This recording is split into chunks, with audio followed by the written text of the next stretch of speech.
Hello viewers, I doctor SBK Lal welcome you all in my YouTube channel. मेरे YouTube channel में आपका बहुत बहुत स्वागत है।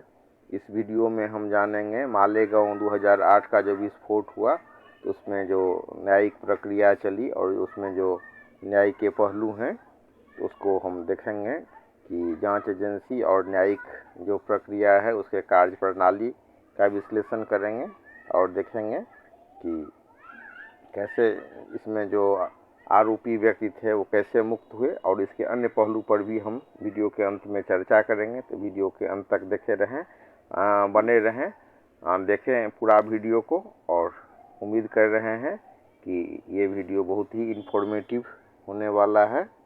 तो उसके बाद आप बताएं कि इसमें आपको और क्या सब जानकारी चाहिए या कौन से न्यायिक विषय पर जानकारी चाहिए। तो इस माध्यम से हम जो न्यायिक जानकारी है, कोई आर्टिकल है, कोई सेक्शन है या कोई कानून से संबंधित आपको जानकारी चाहिए तो उस पर हम वीडियो बना करके देंगे। तो आइए समझते हैं मालेगांव मामले को। तो मालेगांव 2008 विस्फोट मामले में हाल ही में विशेष NIA अदालत का फैसला भारतीय न्यायिक प्रक्रिया और जांच एजेंसियों की कार्यप्रणाली के विश्लेषण के हिसाब से अत्यंत महत्वपूर्ण है। इस मामले में साध्वी प्रज्ञा सिंह ठाकुर और लेफ्टिनेंट कर्नल प्रसाद पुरोहित सहित सभी आरोपियों को बरी कर दिया गया और बरी किए जाने के पीछे कई कानूनी और तथ्यात्मक कारण रहे। बरी होने का जो सबसे मुख्य कारण था वो था कि कोई निश्चित सबूत नहीं मिल सका था। अभियोजन पक्ष संदेह से परे आरोप सिद्ध करने में विफल रहा। तो अदालत ने अपने फैसले में स्पष्ट किया कि अभियोजन पक्ष संदेह से परे आरोप सिद्ध करने में विफल रहा। इस मामले में कुल 323 गवाहों की जांच की गई, जिनमें से लगभग 37 महत्वपूर्ण गवाह अपने बयान से मुकर गए। कई गवाहों ने अदालत को कहा कि उन पर ATS द्वारा दबाव डाला गया था। कानून का सिद्धांत है कि संदेह चाहे कितना भी गहरा हो वह सबूत की जगह नहीं ले सकता। अदालत ने पाया कि पेश किए गए परिस्थितिजन्य साक्ष्य आपस में जुड़े नहीं थे और सबसे महत्वपूर्ण बात है कि सरकार की जो एजेंसी है वो गवाह सब पर दबाव डाल रही थी और निर्दोष को भी फंसाने की कोशिश कर रही थी। कई जो इसके कड़ी को अगर हम जोड़ें तो देख सकते हैं कि कैसे 3rd डिग्री का इस्तेमाल किया गया और ज़बरदस्ती की गई और कैसे इस पर भी बहुत सारा चर्चा हुआ कि कैसे एक देश में, इतना बड़ा लोकतांत्रिक देश में, कैसे निर्दोष आदमी को फंसाया जा सकता है। लेकिन मतलब न्यायपालिका की अंतिम में जो न्यायपालिका का जो फैसला है और कार्य प्रणाली है तो ये बहुत ही मतलब प्रशंसनीय कह सकते हैं कि जो निर्दोष आदमी सबको, जो कोई अपराध ही नहीं किया था उस पर गवाह खड़ा कर दिया एजेंसी। तो ये एजेंसी की निष्पक्षता पर संदेह उत्पन्न करता है कि कैसे एजेंसी गवाह को ज़बरदस्ती प्रेरित करता है और कुछ आदमी को सरकार में जो ऊपर बैठे लोग होते हैं उस पर फंसाने की कोशिश करता है। तो ये बहुत चिंतनीय स्थिति है, क्योंकि जो दोषी है वो बख्शा नहीं जाना चाहिए और निर्दोष को फंसाया नहीं जाना चाहिए। तो ATS द्वारा जब दबाव डाला जाता है और गवाह ने अदालत में कहा तो ये कितना दुर्भाग्यपूर्ण है भारत के लिए, आप सोच सकते हैं। तो कानून का सिद्धांत है कि संदेह चाहे कितना गहरा हो वह सबूत की जगह नहीं ले सकता है। अदालत ने पाया कि पेश किए गए परिस्थितिजन्य साक्ष्य आपस में जुड़े हुए नहीं थे। शुरुआत में इस मामले में मकोका लगाया गया था, जिसे बाद में हटा दिया गया। केवल UAPA के तहत मुकदमा चला, लेकिन विस्फोटक अधिनियम और हत्या की धाराओं के तहत भी ठोस तकनीकी सबूतों की कमी पाई गई। महाराष्ट्र ATS ने इस मामले की शुरुआती जांच की थी। सिद्धांत का निर्माण किया गया था। ATS ने अभिनव भारत संस्था और हिंदू उग्रवाद के सिद्धांत को इस मामले का आधार बनाया था। बचाव पक्ष ने तर्क दिया कि ATS ने आरोपियों को फंसाने के लिए सबूत प्लांट किए थे, जैसे कर्नल पुरोहित के आवास से RDX की बरामदगी पर सवाल। अदालत ने ATS की कुछ जांच प्रक्रियाओं पर टिप्पणी की।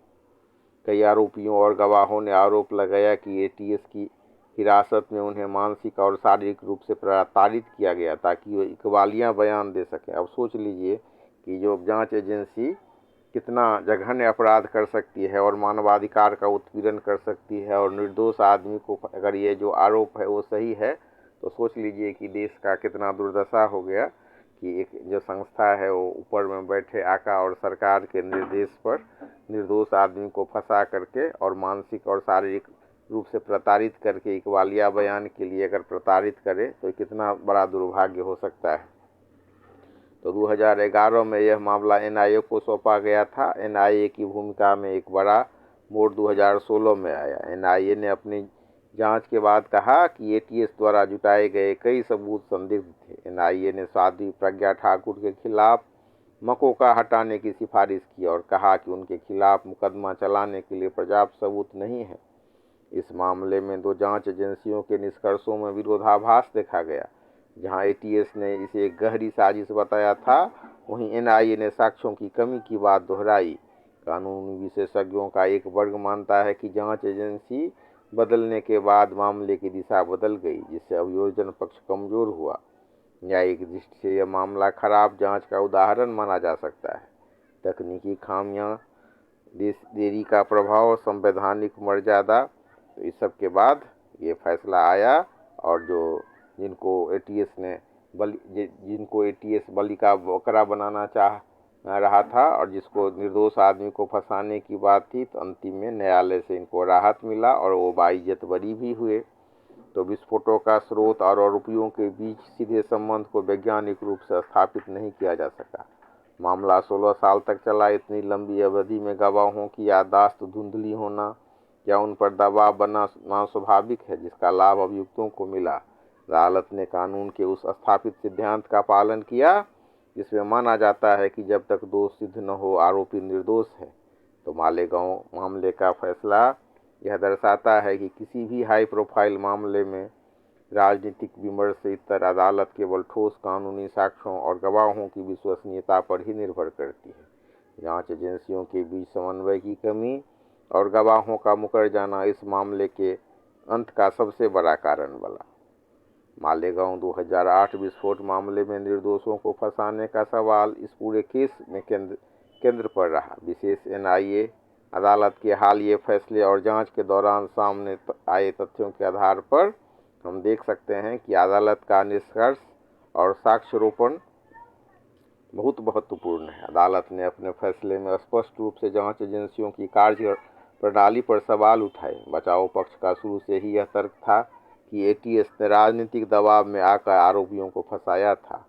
सबसे बड़ा आरोप लेफ्टिनेंट कर्नल प्रसाद पुरोहित पर था। एटीएस ने दावा किया था कि उनके पास आरडीएक्स के अंश मिले थे। हालांकि एनआईए के जांच और बाद में अदालत में यह बात सामने आई कि जांच अधिकारी ने सबूतों के साथ छेड़छाड़ की थी और आरडीएक्स को वहां प्लांट किया गया था ताकि आरोपियों को फंसाया जा सके। अदालतों में कई गवाहों ने गवाही दी कि एटीएस ने उन्हें प्रताड़ित किया और जबरन कुछ व्यक्तियों का नाम लेने के लिए मजबूर किया। अदालत ने पाया कि जांच में कड़ियों की कमी थी और सबूत गढ़े गए थे। तो 16 साल तक मुकदमा चला। साध्वी प्रज्ञा ठाकुर और कर्नल पुरोहित सहित कई आरोपियों ने लगभग 9 साल जेल में बिताए।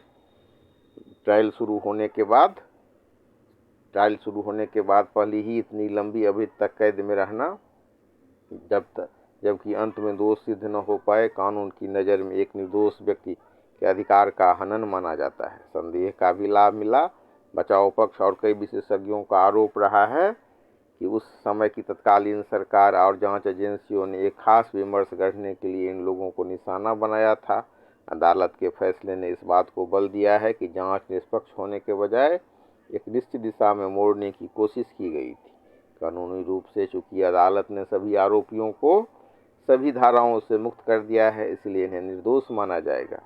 अदालत की टिप्पणियां यह संकेत देती हैं कि जांच एजेंसियों ने पेशेवर ईमानदारी के बजाय दबाव या गलत साक्ष्यों का सहारा लिया।